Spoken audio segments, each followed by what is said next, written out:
Fanboys. Hey guys, Jeremy here from Fanboys bring you another review, and today we will be reviewing HyperLight Drifter from Heart Machine Studios. I've gotta say, this game is worth every penny. HyperLight Drifter is a top-down amalgamation of a slowed-down hack-and-slash Metroidvania type shooter.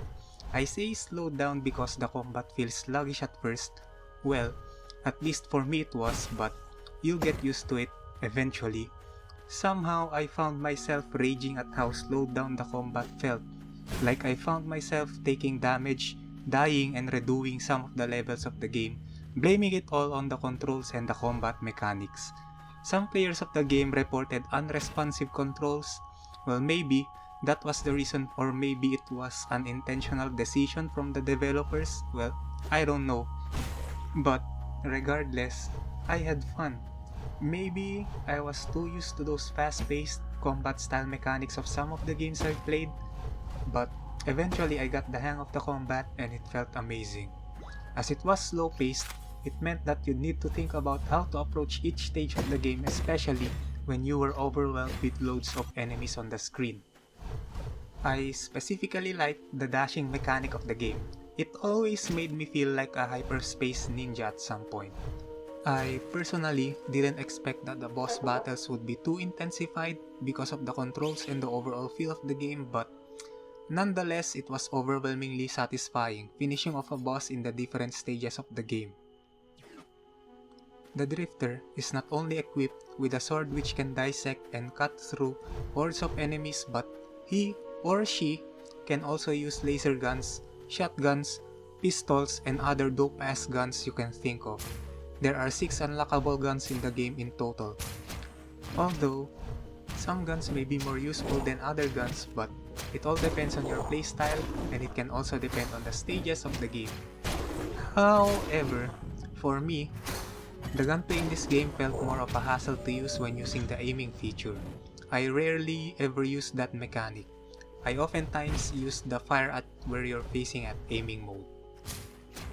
Another thing to note is that I never liked playing this game on a keyboard and mouse combo.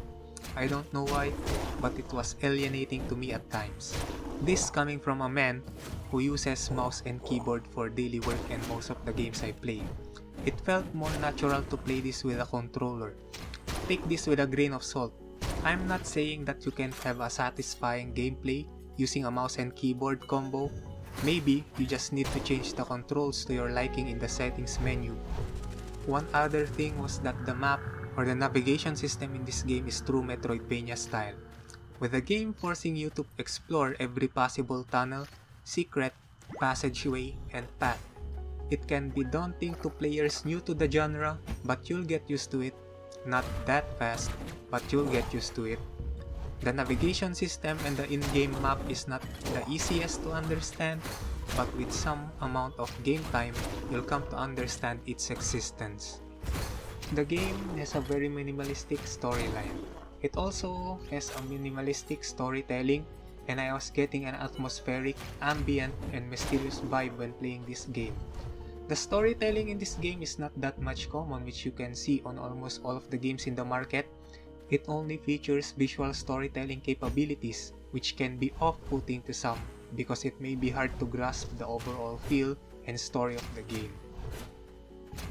Some may call this a disadvantage, but for me, I call it a win. With the visuals in the game, you get to see what currently is happening to the Drifter and the Drifter's world. Or you can interpret the whole story as you wish. Some fans of the game has put together some interpretations, but why read some of those when you can create your own interpretation of the game's story? I just wish the developers remain silent as to the true nature of the story of the Drifter, because speculating shit and stories are kinda fun. Okay, for me, the whole story goes like this. The Drifter is actually a dungeon raider of some sort, saving the whole continent from the cannibalistic sociopathic psychopaths. He is guided by a black dog, which for me symbolizes some form of a god which takes a lookout for possible threats in the world. The graphics are nothing too fancy, it's your regular pixel-based graphics, but it doesn't stop anyone from enjoying the game.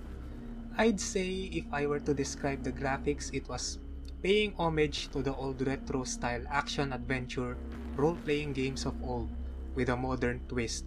It was modernized in terms of the animations, graphics, symbolisms, color palettes, environments, and the overall playability and replayability of the game.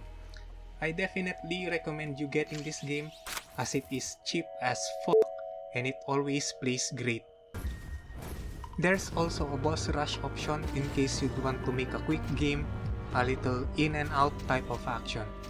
Well, that's it for the review. If you liked it, please hit the like button and also consider subscribing to our YouTube channel and following our social medias for more game updates, reviews, and content. As always, peace! Fanboys!